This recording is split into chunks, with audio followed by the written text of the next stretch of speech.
a lot of ways. Okay, Marcelina.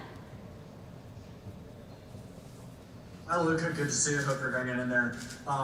When the playoffs ended, Rick had said that even with how much you've accomplished your first 2 years in the league, that he sees you being even better this upcoming season. I was wondering, how do you view that, and what have been the things that you're doing to try to build off of what you've already built? I mean, I hope so too. Every year I want to be better. That's the goal. For me, like I always say, I want to win the championship. And that's the goal we entered last year. That's the goal we're gonna enter this year as a whole group. And during this pandemic, all this stuff is gonna be a different season. Some players might get corona, get sick, not be able to be with the team 10 days. So I think there's gonna be a big part on which team is not gonna have positive people, and it's gonna be a lot of time together. I think that's gonna be a key. Okay, next up is Skylar Dixon, AP. Hey there, Luka. When you look back on it, how valuable was that first playoff experience?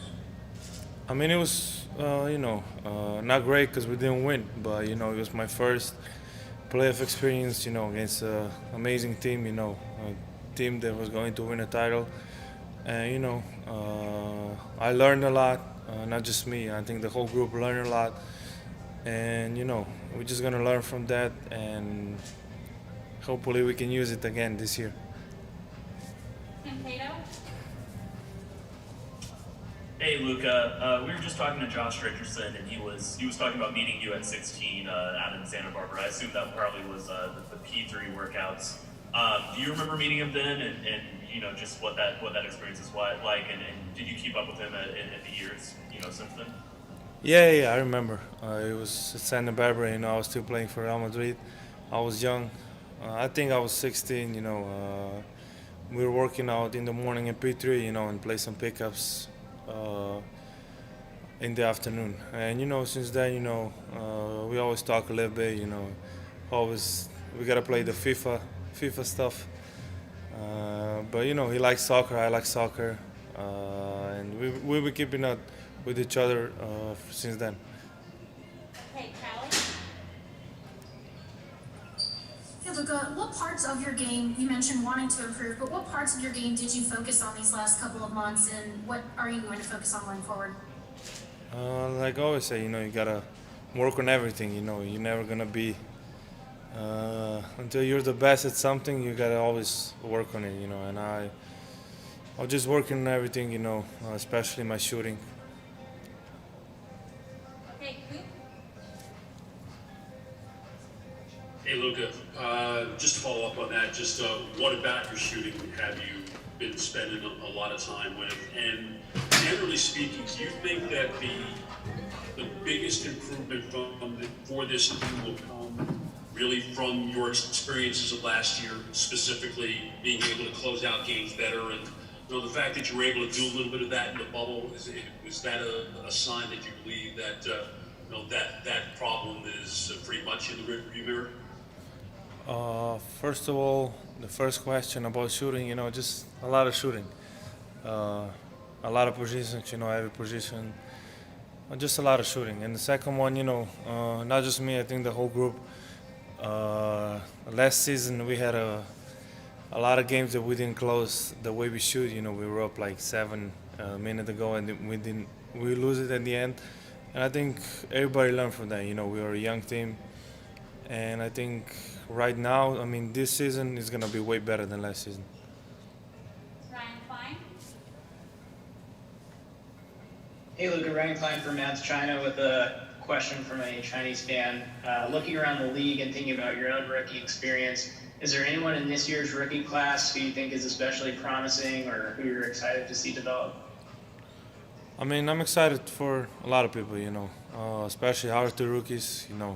First of all, it's got to be the rookies we have on the team for sure. I hope, and I think they're gonna do really good. But there's every year there's a couple of players in the draft. They gotta show up and do good stuff. But specifically now. Okay, Dana, you'll close us out on English. Luka, welcome back. Thank you. Before we officially move on to this next season, you've had several weeks now to reflect on last year, and one shot that is still being talked about, of course, is your game winner in the playoffs. If you will, can you take us back through that shot, what you remember about it now, how you were able to get so open, get that look you wanted as it unfolded? I mean, I remember, just getting to my spot. I think that's the key in the game winners. You gotta get to your spot in the shot. You're confident, and like I always say, the way that when I made it, I look at the bench and everybody was running towards me. I still remember that. If you can just elaborate a little bit more on the emotions you felt as you did see it go in and the teammates coming out. I mean, I don't remember the emotions because after that game, I was thinking about how I felt when I made the shot, and I didn't remember. I was just happy, so that was it. Okay, I'm going to do actually one more in English with Christos from Greece, and then we'll move on to Spanish. Hello, Luka. I would like to ask you how big challenge for you and how hungry you feel to face Facundo Campazzo next season at Denver. I'm not happy because he's an amazing player, but no, I'm kidding. I'm happy for him to be here. He deserves it, but I'm gonna cheer for him every game, just not against us. Because he's a pain in the ass on the defense. So I'm sorry the expression. But I'm really happy that he's here. We're 3 for 3 on that expression with today's media session, so it's all good. I forgot how to do interviews. All right, we're going to switch to Spanish. You still remember how to speak Spanish? Leve. Eric, go ahead. Hola, ¿qué tal, Luka, para Telemundo? ¿Qué aprendiste de la temporada pasada de los playoffs? ¿Qué te dejaron esos playoffs que crees que les puede ayudar tanto a ti individualmente como a tu equipo en cara a lo que va a ser el 2020-21? Bueno, lo que aprendí es que va a ser una guerra cada partido, ¿no? Hay mucho más de solo baloncesto, hay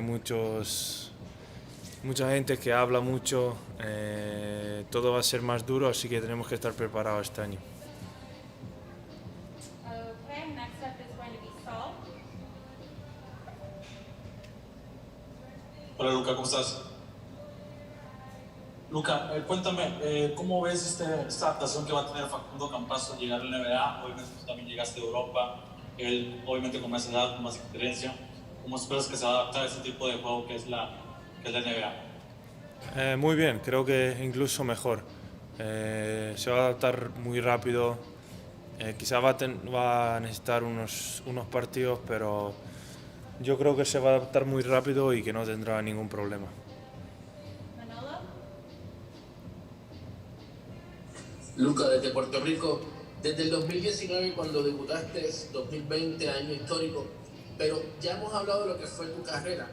Háblame un poco sobre lo que para ti ha sido lo que viene siendo JJ Barea en el rol que regresa por el año número 15, en el rol para estar como mentor en el banco. Un dirigente estando con ustedes en la cancha y también en el banco. Háblame un poquito sobre eso. Bueno, yo no solo veo como el mentor en la banda. Yo creo que puede jugar, nos va a dar mucho cuando va a tener oportunidad. Yo sigo viéndole como que puede darnos mucho dentro de la cancha y bueno, fuera de cancha siempre me da consejos a todos. Creo que es algo importante que tengamos un tipo así. Okay, our last one in Spanish will be with Gerardo. Saludos, Luka. Qué bueno verte, saludarle.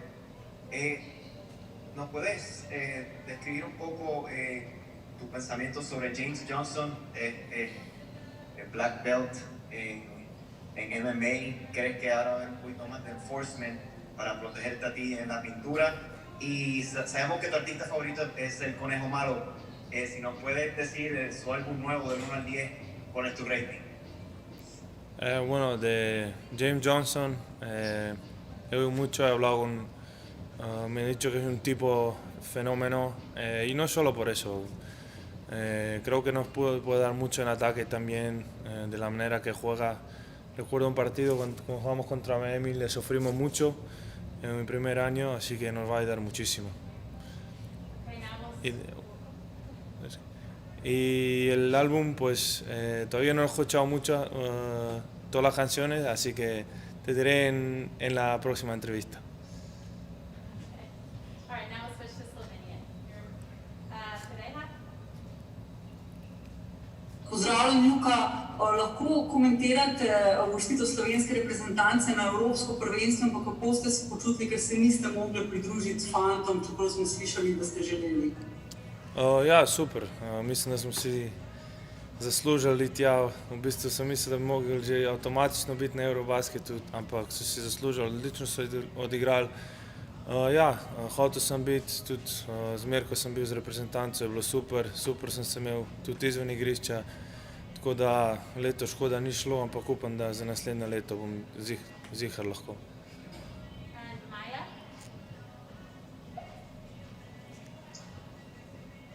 Živijo, Luka, lep pozdrav iz Slovenije. Užitek vas je gledati, še vedno kako zelo uživate na igrišču. Rada bi vas vprašala, kaj vas po 2 sezonah v Ligi NBA najbolj navdušuje in kaj dobrega ste pripravili za 3. sezono? Kar me najbolj navdušuje, je to, da lahko spet začnem igrati tekme po dolgem cajtu. Ampak mislim, veliko stvari, no. Za mene je samo igranje košarke je super. Za novo sezono pa upam, upam, da bom lahko še boljši kot prejšnjo. Okay, Alexander.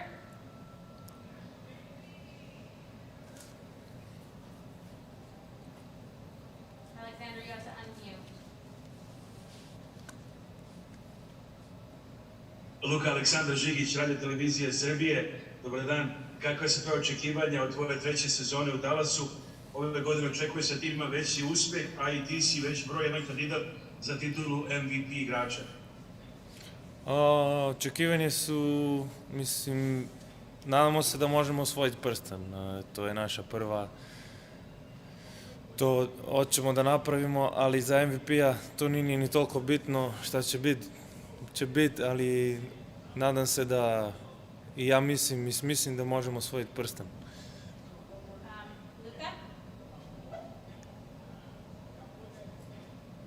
Luka Šetina Arena, koliko ste po koncu sezone dejansko razmišljali o minuli sezoni in porazu proti Clippersom, kako ste se pripravili v Ljubljani in kaj storite, da greste še korak više, stopničko više v tej sezoni?